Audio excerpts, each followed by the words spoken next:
Good morning. This is the last video in the series of plays from the Longpoint. This one is a long sounding play, but the actual motions are pretty simple. There's one little piece of blade work that I think can be tough to picture, so I have once again tied my trusty glaive to my pel. Not that I practice with something tied to my pel, but I think it makes showing the motion a little bit easier. So let's take a look at what he has to say. When you see that your opponent will bind or cut at you, then send your sword in against him as if you also intend to bind.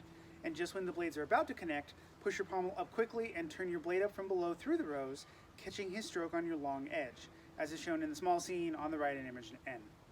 After you have thus caught his cut, you can finish this device in two ways. Firstly, thus, when the swords have connected, then go right through below with your blade and wrench his blade towards your right and let your hand snap around in the air again, or cross over one another and cut with a short edge strongly at his head. This is a masterful going through that will not fail you if he should cut from above.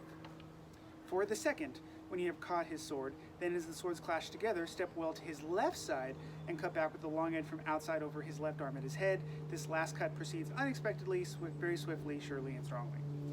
So it's a long description, but it's not too bad. So because we've been in the long point section, we are acting like we are once again going to bind with the long point. Instead, though, what he says to do is, as we're coming in, we act like we're going to bind, and then we're going to turn our long edge up. So we're going to end up in kind of a hanging guard, maybe mutated ox position. So rather than long edge down, long point, we want to end up in this position from underneath. He doesn't talk about the footwork, but I think it is very important that we step off the line. We do this. If I stay directly on and just bring this up, I might get hit in the fingers. That sucks. So when I do this, I come in, I get off the line a little bit so that my hand is behind. I'm getting a little bit better cross. My hands are protected. So from here, this is the part that I brought the glaive onto. When I act like I'm going to bind, then I come up from underneath, I'm trying to get to the other side. So I'm essentially going to, I think of it as like weaving my back edge over his sword a little bit so that I can clear his point, shove it down, and finish with the back edge. So that's that kind of changing through. So again, we act like we're going to bind, come up from underneath, weave the back edge over to clear, wrench in. So I've come off the line. This gives me a nice cross. I'm safe. If I don't do this, if I just come around, see, I'm stepping directly into the point. So I want to make sure that I'm getting my back edge over the sword to wrench and hit. That is what keeps me safe, kind of controls their point, and makes that happen. So hopefully doing that against a pel makes it, or a glaive on the pel makes it a little bit more clear. So just to bring in kind of the shorthand. Act like we're going to bind, cut up from underneath, weave over the top, wrench and hit with the back edge. Or act like we're going to bind from underneath, and from here we just step out and attack to the same side over their arms at their head. Those are the two options for the play. With the same side attack, it's important that we think about the pommel hand and the hip. One of the issues that I see is that people from here, they get very kind of lead hand punchy and they're trying to punch this forward. This is kind of awkward and not that good a hit. We want to really emphasize the pommel hand. If I'm here, if I rotate the pommel hand, you see I'm getting a lot of blade travel with my lead hand really doing no work. So this lets me keep this sword in front. I get to have a small lead hand motion and I can still get a nice blade motion. And then the step allows us to tie the hip to that.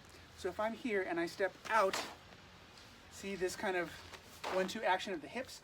And if I think about my pommel hand being tied to this left hip, when I step and then snap the hip back and the pommel hand back, that's going to let me get a nice, powerful cut without a big motion. And for our SCA heavy fighters, where you have to have a hard enough shot or it doesn't count, this is really important that we're able to get a nice, powerful cut on the same side without retracting, which again is going to make it more dangerous for us. So when I practice this on the pel, I will step like I'm going to bind, cut from underneath, weave, wrench, and hit.